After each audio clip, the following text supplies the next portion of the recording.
ඒ මේ ශාලිකාගෙන් කෝල් එකක් එනවා මං ආන්සර් කරන්නද? නෑ නෑ ඔන්න මෙන්න මෙහෙ දෙනවා. හෙලෝ කොහොමද ඉතින්? මොකද කරන්නේ? මොනවත් නෑ අනේ. ගෙදරට වෙලා ඉන්න කම්මැලි. ඔයාලට බැරිද අපේ ගෙදර ඇවිල්ලා මට මියුසික් ටිකක් උගන්වන්න? නෑ අනේ මට එන්න වෙන්නේ නෑ මේ ගෙදර වැඩත් එක්ක. මේ හොඳ සර් කෙනෙක්වත් නැද්ද හලෝ? නිකන් ඉන්න එකේ මියුසික් ටිකක්වත් ඉගෙන ගන්න. හැබැයි ගෙදරට ගෙනල්ලා තමයි ඉතින්.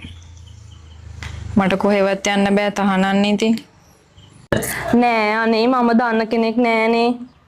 පින්කවක් නියු නුඹ සිතහසේ එය මකදම කවුද සිං කරන්නේ? ඒ මගේ හස්බන්ඩ්. අනේ ආයෙවන්නකො මට මියුසික් ටිකක් ඉගෙන ගන්න.